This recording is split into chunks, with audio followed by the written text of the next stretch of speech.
Well, hi. Today is Tuesday, December 10th, 2024. I'm Todd Studer, and this is Morning Coffee. Glad to have you along, whether you're watching or listening in the morning or in the afternoon. Always a pleasure to be able to see you, well, virtually. I can't really see you. You know how that goes. On this episode, coming up in just a bit, I told you yesterday that we were going to be talking with an old friend. He's doing something very, very similar to this show, only up in Okoboji. His name is Jeff Thie, and he's kind of a pioneer in this industry because he was doing it back before the internet when it was just cable access, and he was doing these kind of shows. So had a chance to visit with Jeff a few days ago, so we'll be bringing you that conversation. Also today, I wanted to touch base on the importance of podcasting once again. And yes, I know I am a company that does podcast production. However, that's not the point to this. The point is how much value you with your small business could find in having your own podcast, whether you use someone to produce it or whether you do it yourself. There is a lot of value to that. You know, it can really be a powerful tool for your small business.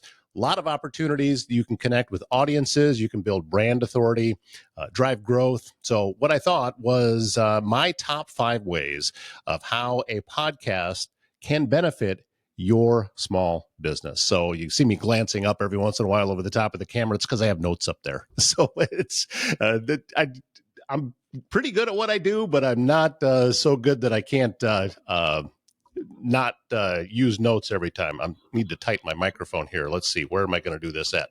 Oh, it's up here on the front. Maybe this will get it taken care of. How's that? Yeah, that's a little bit better. All right. Maybe next time I should attend rehearsal or something like that. All right. Number one way that a podcast can help your small business is it can help you build brand authority. You know, hosting a podcast that allows you to showcase your expertise in your industry. Let's be honest, you wouldn't be into your industry if you didn't know what you were doing. And why not use a way to be able to showcase that? And podcasts are a great way to do it. You can position your business as a thought leader, regularly discussing relevant topics that build trust and credibility with your audience. So as an example, let's say you have a local bakery and you could host a podcast that shares baking tips, maybe even some recipes, behind the scenes stories about sourcing ingredients. There's a lot of different things that you could do. And that's just one example of how a podcast can help you build brand authority.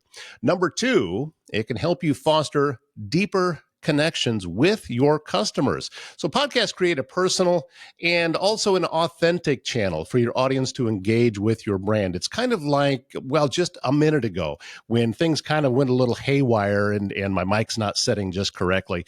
And I'm doing the adjustment. Look, I'm human. You're human. And podcast is a way for you to be able to express. It doesn't have to be polished. I think that people can sometimes get confused about that and think that, oh, it needs to be absolutely perfect. No, really doesn't.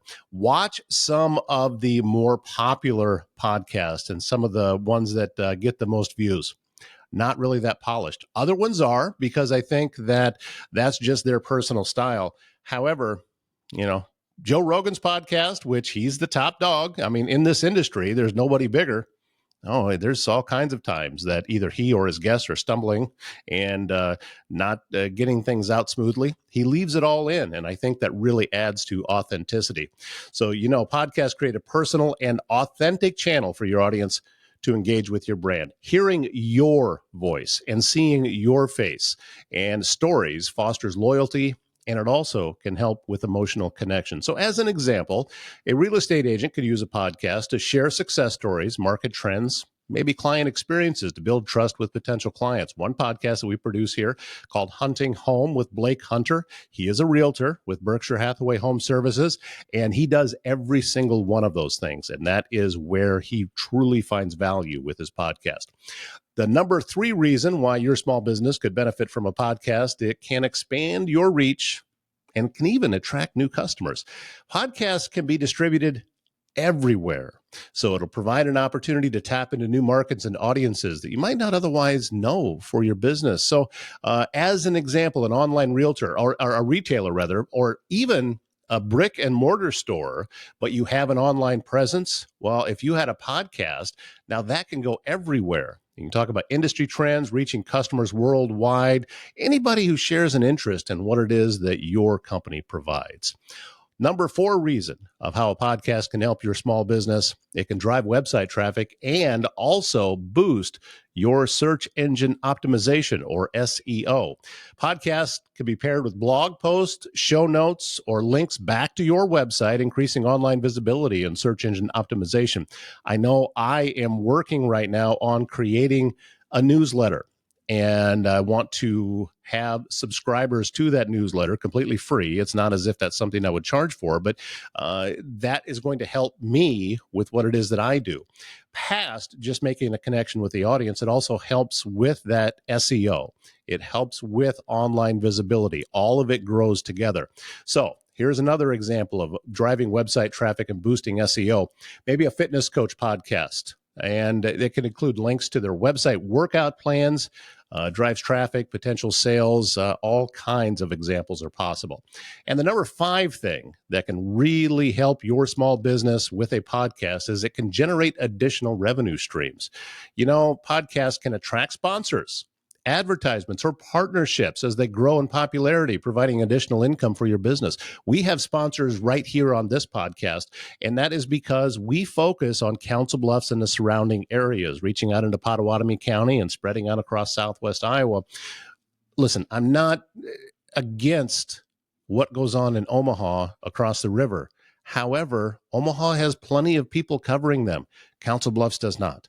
It really doesn't have anybody that focuses strictly on Council Bluffs and with this type of medium. So that is why I do it. And that's why my focus stays where it's at. And that's why my sponsors that I have understand that. And they know that that's the audience that I'm speaking to. So the people that can help them, well, and be clients of theirs, are the ones that are watching it, because this is a local podcast. This particular one is not really designed to go globally. So another example might be a tech business with a podcast. You could talk about new gadgets. You might partner with brands for sponsored episodes. There's a lot of different ways that you can monetize a podcast. So if you would like tips on starting a podcast for your business, or maybe some examples of successful small business podcasts, reach out to me. Send me an email, toddstuder@gmail.com. One of my favorite sayings is, conversations are always free. And I would love to have one with you and talk to you a little bit more about what it is that we do here at Les Hills Media and Podcast. And talking about those local sponsors, one of them is Foxco Fabrication. You know, Rick is the one that designed and built that Christmas tree that sits on top of GT Motors out on Broadway now. It's 40 feet up in the air and really adds a lot to the Christmas season as you're driving on Broadway at night. And you can even see it during the daytime too, but at night it's really pretty cool. That's just, and that was just one project that he did. If you are in the market, maybe cups, mugs, some other marketing items for your business, or maybe you need a sign made for a family for Christmas, or maybe you need a flatbed on your truck that you have if you're maybe a farmer, or could be a contractor or something like that. Go to foxcofab.com. Learn all about what Rick and his team can do for you with Foxco Fabrication. And speaking of GT Motors, they're one of our newest sponsors here on Morning Coffee. Located on the 20th block of Broadway, and they have financing available right there on site. And when I was talking with them, they really kind of specialize in helping folks that to be able to get into a car that maybe a new car is out of reach for you. However, a used car, and a quality used car, is what you need. You need something that you can depend on. That's why you want to go to GT Motors on Broadway in Council Bluffs. Talk with them, find out what they have available right at that time. If they don't have something you like on the lot, let them know what it is. And when they have an opportunity to get one of those on the lot, maybe they'll give you a call. So it's just go to gtmotorscb.com and you can learn more there. Well, many of you from around Council Bluffs, Potawatomi County, and southwest Iowa use Okoboji as a vacation destination. And I thought, well, why not bring someone on who has made a career in that area in a lot of different places? His name is Jeff Thie. I've known Jeff for Well, shoot, we go back to about 2007, 2008, I think was when I Yeah, first I met you, believe Jeff. that's right, Todd. Yes. Yeah. So thank you very much for taking some time and jumping on here. And I was thinking earlier, a lot of people consider Seth Green, Joe Rogan as kind of the pioneers of the video podcast. And I would say no. I think Jeff Thie was doing this well before the internet ever came along, because you used to do this same type of thing, only delivered over cable television. Yeah, exactly. We had started Lakes TV in 1995, and believe it or not, we started shooting on for antique lovers out there VHS tapes, Wow. and actually just started in Spirit Lake, which is kind of interesting because my initial thought was we had the cable access tape channel, and I said to the owner, I said, "How about if I go shoot a ball game, local ball game, and we put it on there?" And Mhm. he thought about it, and he said, "Why don't I just give you your own channel?" Which went from taping like one thing a week to multiple things every week, and trying to get programming to fill up 24 hours a day. And it just kind of kept building, and then we were doing shows on pets, covering city council meetings, board of supervisors meetings, winter games meetings. But it's just, everything we could do to fill up that time, but it was all local, and that's what made it. Yeah, it's the local aspect, I think, that you tapped into before just about anyone else. I've had conversations recently about, in the radio world, that small market radio and mid-size or large market radio are two entirely different beasts. They're Oh barely yes, related. yes, And I think that with this type of medium, that even though we're being delivered over the internet now, and where you were doing it actually on cable television before, is the same kind of thing. It's you weren't going to, it wasn't like a mass audience that you had where people all over the country had an interest. It was local, but you did a very good job of being hyper local and really showing the community and all of Okoboji uh, just how much you cared about it and how much their voice mattered. And I think that to me anyway is what helped you make that successful. and I think that's very true as well. I mean, we're only a county of 17,000 people, Todd, but Well, yeah, you're 17,000 except on the weekends and during the on the summertime. weekends in the summertime, where we can have 100,000 people here Right. on any given weekend, more on the 4th of July. But so many people have their roots right here in the Iowa Great Lakes, whether they've grown up here, stayed here, built their lives here, or the ones who their grandparents have come here every summer. And they love to know what's going on here, what's the important things happening here. And we were able to use Lakes Television at that time just to accelerate those points of view and get it out to anybody who was interested in the Iowa Great Lakes. Did you make the pivot from TV to internet, or was there a gap in between? I There mean, was a was it like gap in instant? between. I left Lakes TV. Mediacom had bought it from me in 2010, I believe, and I stayed there till 2015. Then I ran our chamber for a couple of years. Sitting behind a desk wasn't my kind of gig, and then actually did marketing, video production for Parks Marina here for a couple of years. And then my wife and I were in Fort Myers, Florida, and we were down in the town square, and here's this guy and his wife doing with a one little camera on their phone and their computer. It was called Beach Talk Radio, and he had guests come in. He did it all live, and I watched him, and he had sponsors on the show. And I said to my wife, that's similar to what I used to do on cable. Maybe it'd be something I could look at doing on the internet, make my own channel again, and talk about the things that are important in the Iowa Great Lakes. And that's what I've done here for almost 5 years. My story is similar, but this is a lot newer. We're just in the third month of doing Yeah. this, and I've talked many times on this show about a gentleman over in Central Iowa, longtime radio personality, Jamie Grout, who got, that Alpha Media sent him out the door, and he instantly thought about doing a podcast, and his just skyrocketed. And he does Facebook Lives that are very popular, Yeah. and I think it's because of that small market aspect. So what you're talking about, doing local, what he's doing is local. What we're Yeah. doing here, yeah, I'd love it when I hear from people in other parts of the country, or even, I know somebody up in Canada that sees us every once in a while. Sure. Hope you're doing well, Susie. But Hi, Susie. yeah, but there's a medium here to me that is untapped. Yeah. And I think that you have found that out, because when I saw Jamie's success, and then I took a look at yours, and I pirated a couple of things from you. How you have your sponsors on there is how I have mine. Yeah. Huh? But What's the greatest compliment there is to have someone replicate what you've done. So I appreciate it, Todd. Well, and plus you also know that it's not always about being in the studio, that you do have people come to you, but you're also, I see you out. I saw some that you did out in front of the water. You were down near Arnold's Park at the, and talking to different folks down there. And plus there's so many things going on all around Okoboji. And I think that people think that wintertime, everything just kind of slows down, but you're gearing up for the winter games right now, which is hugely popular. Absolutely. And, the truth of the matter is, when I moved here in 91, Todd, there was a great mentality of, okay, after Labor Day weekend, we'll drain the lake and turn off lights. And a lot of people that have built this area worked on the shoulder seasons, your September, October, November, your March and April, as opposed to just June, July, and August.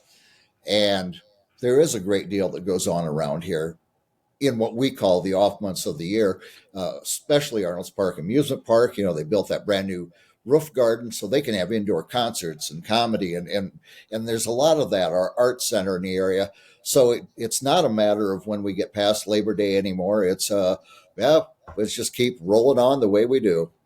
You talked about the roof garden. It sounds like to me, from seeing it on the outside, they're getting bigger acts. They're going after larger acts than they have in the past. Yeah. It used to be all tribute bands in the summertime, and next year they've got Foreigner for 2 nights going to be here.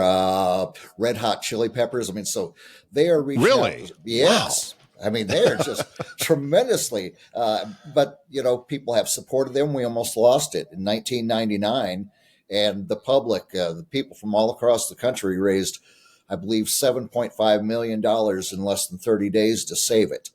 And it has been getting stronger every year, and it has become, again, the focal point, I believe, in the Iowa Great Lakes, especially on the weekend, Arnold's Park Amusement Park.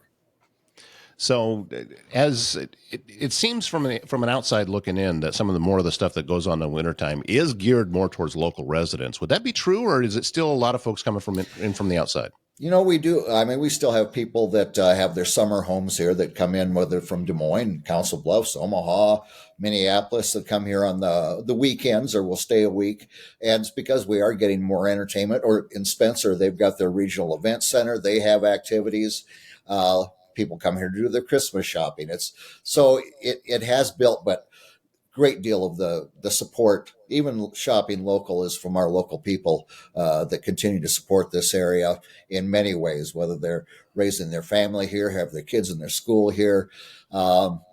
There's just a true feeling of let's keep this community strong. And we're so thankful that out of the 99 counties in the state of Iowa, Dickinson is one that has continued growth when a lot don't. So we're very fortunate.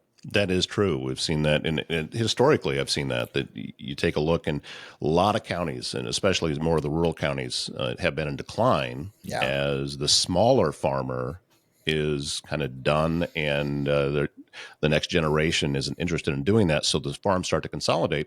And it's one of the reasons why we have a lot fewer schools now than we used to. All the consolidations over the years. Yeah, and so our schools keep having to have bond issues to keep growing their schools. Okoboji just passed one here on Election Day, $10 million. I can't recall exactly, because they're running out of room. What a great problem for a small Iowa school to have. Yeah, and they've done a lot of work, especially in Spirit Lake. I've seen that there's been a lot of work that's been done there, and it's because it wasn't that many years ago. You think that Spirit Lake struggled to win a football game. Yeah. Both of one of our dear friends that are no longer with us, Joey Elbert. Yeah. I can remember him doing ball games, and they weren't winning. Oh, but, my 2 oldest daughters were cheerleaders in those years, Todd. And I remember we went to an away game because my middle daughter was cheerleader. We went to Lamar's, and we had to park a ways away from the field because it was their homecoming. By the time we got from our car to the football field, we were down 7-0. By the time we walked to the other side of the field to go through the gate for admission, we were down 14-0. By the time we got through the gate to the visitors' bleachers, we were down 21-0, and that was just like 3 minutes into the first quarter. Right. It's not that way anymore. There's No. Spirit Lake's a perennial power, and you can expect them. They're going to be competing for the postseason and a trip to the Dome every year. Yeah, it's kind of like for me, if you'd have told me this 10 years ago or 15 years ago, I'd have laughed at you. Kind of like, well, Iowa State will be playing in the Big 12 championship on Saturday. Oh, yeah, we are. Well, and we should let folks know that as we are recording this, because the game will be over with by the time that we actually release this. So we don't know what's happened at this point. Yeah. But, and I don't know if you remember that. I'm an Iowa guy, but I've never fell into that, Iowa, it's either Iowa or Iowa State kind of thing, and you hate each other. I never went down that road because I think that we can all agree that what we have mostly in common is our distaste for the University of Nebraska. Oh, yes. And aren't we lucky to have Iowa State, University of Northern Iowa, and many great institutions. Yeah. I got 3 son-in-laws and a daughter all graduated from Iowa. So I'm vested in it. One game out of the year. We disagree, but the rest, I'm rooting for the Hawks too. Well, and we do have a lot of secondary education, even in the smaller schools. I mean, what used to be the Iowa Conference, and you look at those Division III schools that we have around the state are just phenomenal. Yeah. And even up in your particular area, Iowa Lakes Community College is a wonderful institution, and there's a lot of people that got into our line of work that came out of there. Yeah, out of their broadcast program, and they are a wonderful partner for many communities up here in the northwest part of the state. Where can folks find your? Well, go ahead. We were talking about starting these podcasts, and the timing on mine was absolutely spot on. I started doing my first one in February of 2020. Within a month, the world came to a complete stop. Yeah, that's how I learned about Zoom. I'd never heard of it beforehand. Yeah, it was January of 2020 that I went down to the courthouse and filed paperwork for my business. And then suddenly nobody can go anywhere, which, initially, and I think that you could probably attest to this as well. When it comes to business, it seldom works out in the, later how you thought it was going to in the beginning. Because when I started that, I thought my business is going to be strictly voice work. I'm just going to be auditioning for audiobooks every day and going down that road. I haven't recorded an audiobook in several years now, but for a while that was all that I did. And then it's just one thing leads into another. And then I was met with somebody that actually somebody online said, you should do a podcast. And I thought, that's just some kind of goofy fad that people are killing time with. No.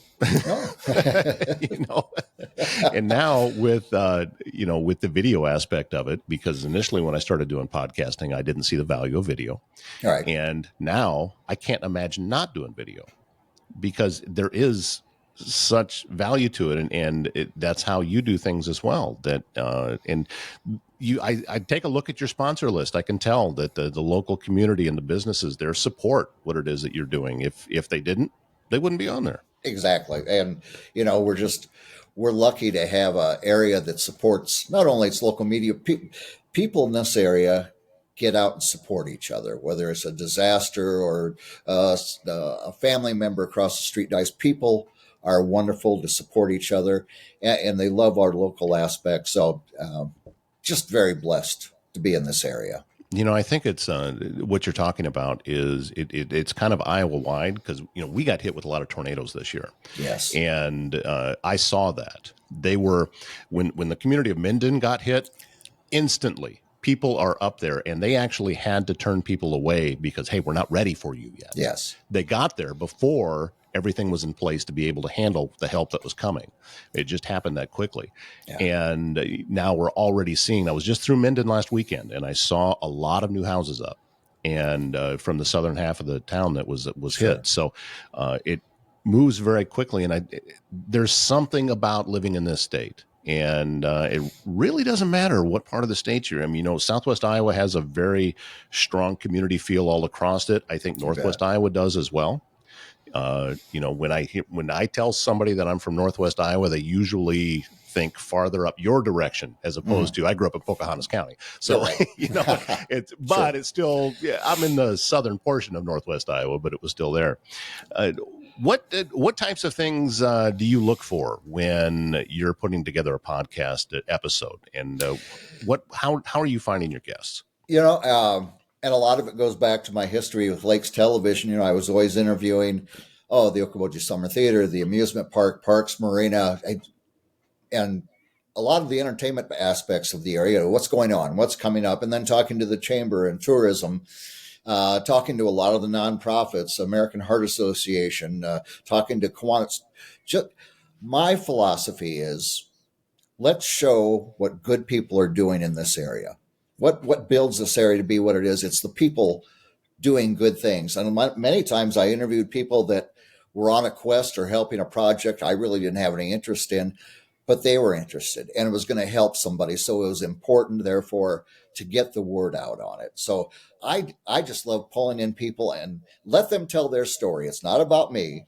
I love to point out, you're really doing great things. Let's see who's going to benefit from this. They're the star. They're the heroes without a cape. And those are the guests I like to have on. I do think sometimes these folks that you're talking about don't realize the impact they're having.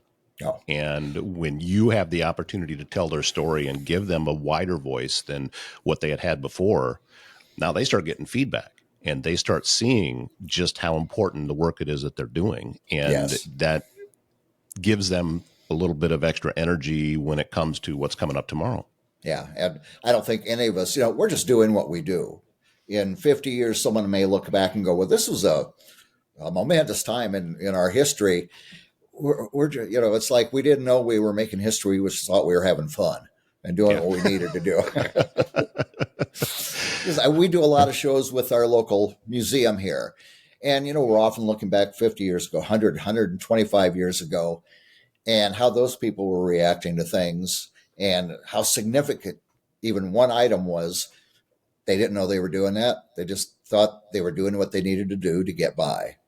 And they made an impact. And anytime someone tries to do good, it just stimulates me. And there's plenty of people out there covering everything bad in the world. We're never going to have a shortage of that. Yeah. I like showing that there are good people here. That is the exact philosophy of what I'm doing here. And I've mentioned it on the show. If you want negativity and bad news and arguments, you've got plenty of outlets. Yeah.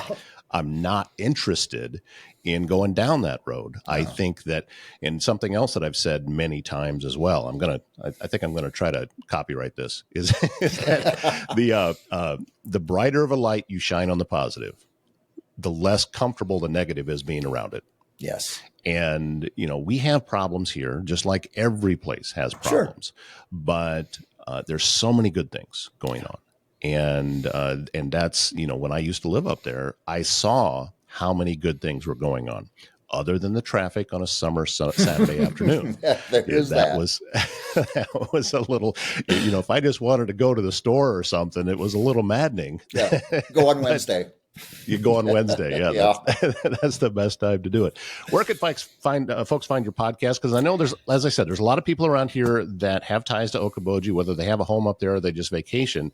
How can they find your show and how to be able to follow what's happening? On Facebook and on YouTube, Okoboji Broadcast with Jeff Thie. Just look on there, and every day you see me talking to somebody doing important things and great things in a nice way. In this area. We'd love to have you come join us. We love our visitors. Well, one of the people doing important things and great things is you. So thank you for everything that you do. Whether you realize it or not, what you're doing is an inspiration to other folks like me that are now out there doing it for our little corner of the world. Wow. And I think we're just on the beginning stages of what this can be. So let's keep doing good. I agree with you completely. Thank you so much for joining me. My friend, thank you, Todd. Jeff's podcast, a great way to be able to stay up to date and current on everything going on up in Okoboji. And as we were talking about, it's not just summertime. There's things going on in Okoboji all year long. So when most of you around here already know that, because Okoboji is one of the more popular places in the state of Iowa to vacation. And I used to live up there. I used to do radio up in that area. So pretty familiar with that. And Jeff, Jeff's one of the good guys. And I think that you can tell from that conversation that just how good of a man that he is. Sprout Marketing Solutions is here to help you grow your business online, whether it be with social media marketing or some type of online campaign that you want to do. Kelsey and her team with Sprout Marketing Solutions is the one that you want to get a hold of. And you can tell by her growing list of clients just how successful she is. That list would not continue to be getting bigger if she wasn't just so good at what it is that she does. So SproutMarketingSolutions.com is her website. Go there and learn more about everything that they can do for your business. And Prairie and Pine Real Estate Group, Keller Williams of Greater Omaha, they have offices in Council Bluffs, also in Omaha and in Lincoln. So they not just can understand, but they need to understand everything that's going on the entire region of the market. And we're going to have Kelsey, or rather we'll have Mackenzie on. I'm sorry, Mackenzie, about that. Mackenzie Shelton. We'll have her on the program again really soon to talk more about what's going on in the real estate market in our area and some of the different things that you can expect this time of year if you're looking to buy or sell a house. Things typically slow down in the wintertime, but that doesn't mean that it's not a great time to be in the market. So Prairie and Pine Real Estate Group.com, and that is with Keller Williams of Greater Omaha. Again, a thank you to Jeff Fee of Okoboji Broadcast joining us on the show this morning, and also a big thank you to you for watching. We'll be back again tomorrow morning. My name's Todd Studer. Have a great Tuesday.